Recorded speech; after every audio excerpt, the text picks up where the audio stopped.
Hey guys, it's Anandi from Radianz Knowledge Box. The topic for today is reproduction in plants. In this video, we are going to mainly focus on natural vegetative reproduction. So what is natural vegetative reproduction?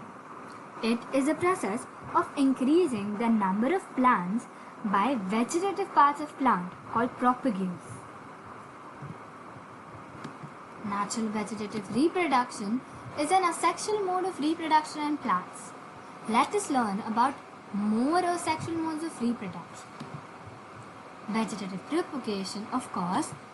Vegetative multiplication, similar to your multiplication in your mathematics class. And cloning, which is similar to twins. I am sure you might be having some friends who look alike or are twins. Now, natural vegetative reproduction occurs by three types. That is, by stem, by root, and by leaves.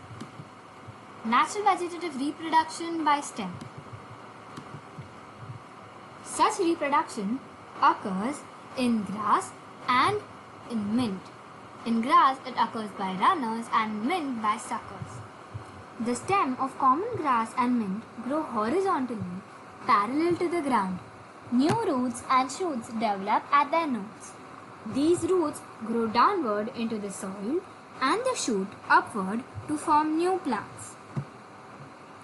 Ginger is a modified stem. It has nodes and internodes, similar to a tree, with branches with twigs. These nodes have scaly leaves. You can auxiliary buds growing out from the nodes. The farmer grows ginger from small pieces of ginger containing these auxiliary buds. Potato reproduces by its eyes. Now you all must be wondering, does these eyes which I am talking right now is for you to the eyes of a human being? No, you are truly mistaken. If you have ever observed a potato, it has some grooves or ridges. These are known as the eyes, and from these eyes, buds develop and new potatoes start growing. Now the last one which reproduces by stem is onion. Have you ever make you cry while cutting or chopping them? Now these onions have a clinical or tunicated bulb. This onion bulb has a thick stalked stem in a form of a condensed disc. The disc bears fleshy overlapping scales for storing food. The disc-like stem bears terminal and auxiliary buds. The auxiliary buds grow into new green aerial shoots under favorable environmental conditions. Now let us go on to the next, that is reproduction by roots. Plants like sweet potato and asparagus develop numerous large swollen fleshy roots. These roots contain a large quantity of food inside them. Each such single root is capable of giving rise to a plant. As you can see in the diagram below, it has tuber or swollen roots. Carrot. Carrot is a taproot. Its root grow vegetatively in the first year and store food. In the next year, its stem produces flowers and seeds which die by the end of that year. Buds produced at the base of the old stem, just above the taproot, are meant for vegetative propagation. Reproduction by leaves.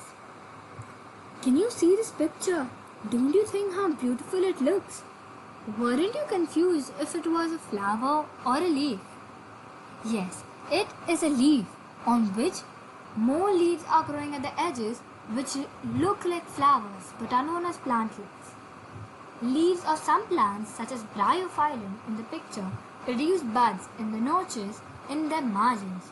When such leaves fall in the moist soil, their buds in the margins begin to grow into young tiny plants. Now, to know more in detail about this type of reproduction, let us look at this video.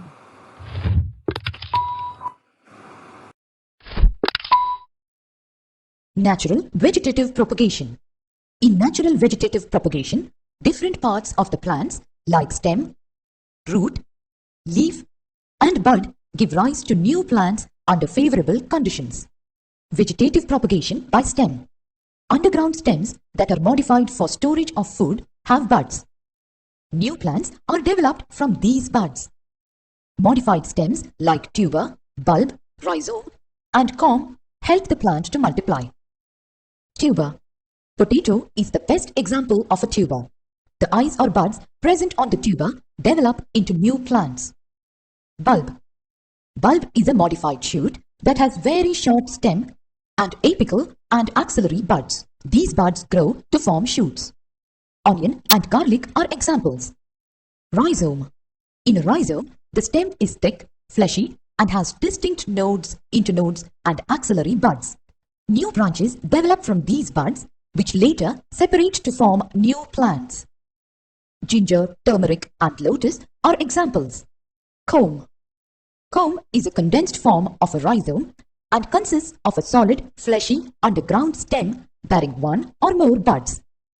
Some of these buds produce daughter corms which later grow into new plants. Colocasia is an example. Vegetative propagation by root. The roots also help in vegetative propagation. Sweet potato and dahlia give rise to new plants from their fleshy roots. Vegetative propagation by leaves. In plants like bryophyllum and begonia, buds are produced on leaf margins. These buds, after falling on the ground, grow into new plants.